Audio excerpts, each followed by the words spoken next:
जैसे सिकंदर, मंगोल आदि आते थे तो वह हमेशा भारत को पश्चिमी एशिया से जोड़ने वाले मशहूर रास्ते खैबर दर्रा से होकर आते थे। लेकिन 17 मई 1498 को वास्को डी गामा ने समुद्र के रास्ते यूरोप से भारत के केरल राज्य के कालीकट तक पहुंचकर एक समुद्री रास्ता ढूंढ निकाला था, जिसे ही वास्तव में भारत की खोज माना जाता है। दोस्तों, आपको बता दें, उस समय भारत अपने कृषि उत्पादों के लिए बहुत ही ज्यादा मशहूर हुआ करता था। विशेषकर मसालों जैसे कि काली मिर्च, इलायची, दालचीनी आदि के लिए बहुत प्रसिद्ध था, जिस कारण उस समय भारत के साथ व्यापार करने के लिए यूरोप तथा अरब के देशों के बीच होड़ लगी रहती थी। लेकिन उस वक्त एशिया के प्रमुख देशों जैसे भारत, चीन, म्यांमार आदि के साथ व्यापार केवल स्थलीय मार्ग से ही होता था, जिसे सिर्फ मुस्लिम शासक एवं व्यापारी ही इस्तेमाल किया करते थे और मुस्लिम शासक उस मार्ग से यूरोपियों को व्यापार नहीं करने देते थे। लेकिन जब यूरोपीय लोग भारत में आने के बारे में और यहाँ की दौलत के बारे में सुनते थे तो वे भारत पहुंचने के लिए और भी उत्सुक हो जाते थे। इसलिए व्यापार मार्ग की समस्या को खत्म करने के लिए कई यूरोपीय देशों ने यूरोप और भारत के मध्य एक समुद्री मार्ग खोजने का प्रयत्न शुरू कर दिया, मगर कई सालों के प्रयासों के बाद भी कोई सफल नहीं हो सका, क्योंकि उस समय यूरोप में समुद्र को लेकर तरह तरह की अफवाहें उड़ती रहती थी।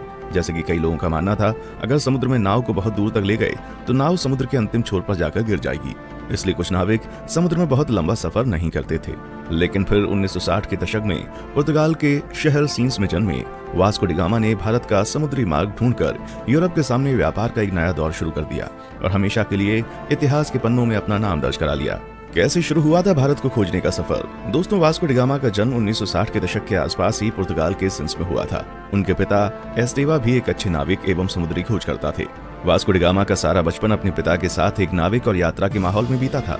फिर सन 1480 में वास्को डी गामा ने अपने पिता का अनुसरण करते हुए पुर्तगाली नौसेना में वो शामिल हुए।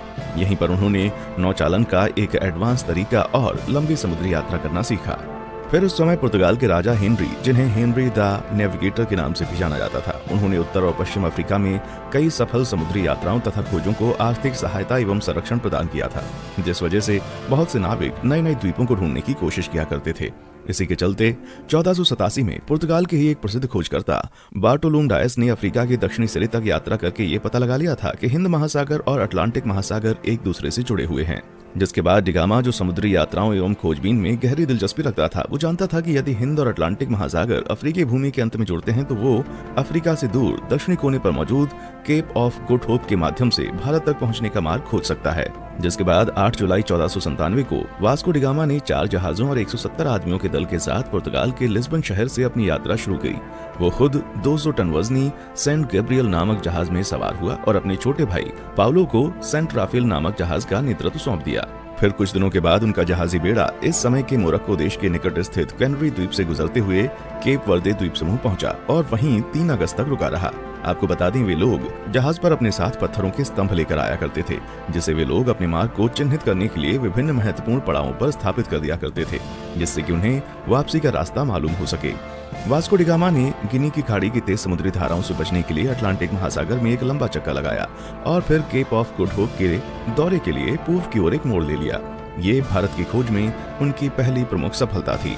फिर 7 नवंबर को उनका बेड़ा आज के दक्षिण अफ्रीका में स्थित सेंट हेलेना बे में पहुंचा। उस समय सेंट हेलेना बे का मौसम बहुत खराब था, वहां बहुत तेज हवा और समुद्री लहरें चल रही थीं, जिस वजह से वास्को डी गामा का दल अगले 22 नवंबर तक आगे नहीं बढ़ सकता था। लेकिन फिर भी कुछ दिनों बाद मौसम अच्छा होने पर उन्होंने यात्रा करना शुरू कर दिया और वे केप ऑफ गुड होप पहुंच गए, जहां पहुंचकर उन्होंने इस जगह का अच्छे से दौरा किया। दोस्तों, आपको बता दें, जब Vasco da Gama Cape of Good Hope नामक स्थान पर पहुंचे तो तभी उन्होंने महसूस किया कि उसका भारत तक मार्ग खोजने का सपना हकीकत में तब्दील हो सकता है।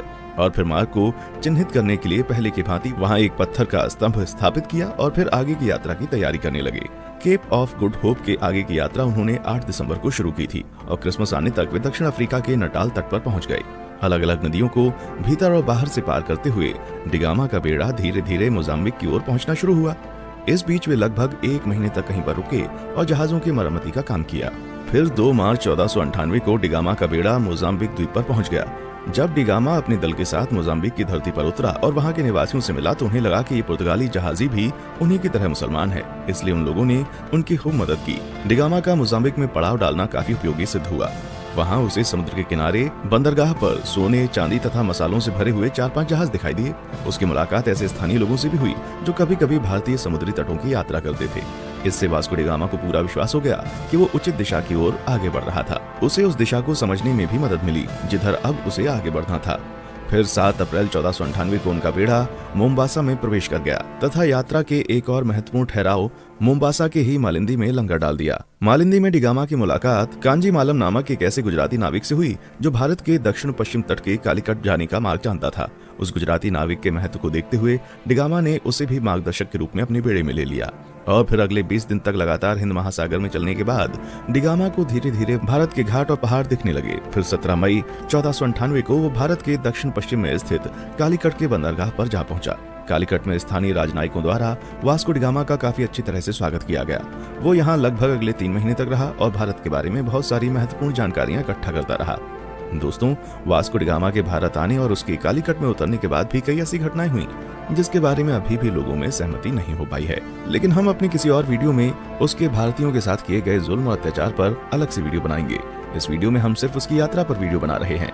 दोस्तों, यहाँ 3 महीने रहने के बाद वास्को डिगामा 2 साल से अधिक समय की यात्रा करते हुए 18 सितंबर को पुनः लिस्बन लौट आया।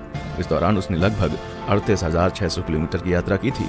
और दोस्तों, आपको बता दें कि इस लंबी साहसिक यात्रा में उसके कुल 170 साथी थे, जिसमें से 116 की यात्रा के दौरान मृत्यु हो गई थी। वास्को डिगामा की इस उपलब्धि से पुर्तगाल के राजा बहुत खुश हुए थे तथा उन्होंने उसे दूसरी बार फिर से 1502 में भारत की यात्रा पर भेजा था।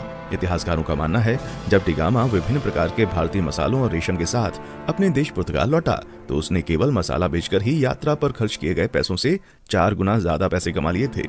दोस्तों, फिर 1524 में वास्को डिगामा की मृत्यु कालीकट में ही तब हो गई जब वो अपनी तीसरी यात्रा पर भारत आया हुआ था और कई इतिहासकारों के मुताबिक उसकी मृत्यु का कारण मलेरिया था। दोस्तों, जब डिगामा ने यूरोप और भारत के बीच का समुद्री मार्ग खोज लिया था तब डिगामा का नाम पूरे यूरोप में बहुत मशहूर हो गया था और उसकी उस साहसिक यात्रा की चर्चा सभी यूरोपीय देशों में होने लगी थी तथा धीरे धीरे अन्य देशों ने भी उसी खोजे गए रास्ते से अपने अभियान भारत भेजने शुरू कर दिए थे, जिस वजह से पुर्तगालियों के बाद डच, डेनिश, ब्रिटिश और फ्रांसीसी भी भारत आना शुरू हो गए थे। उसके बाद आगे के दशक में भारत में जो भी हुआ वो हम अच्छे से जानते हैं कि कैसे भारत इन यूरोपीय देशों की कॉलोनी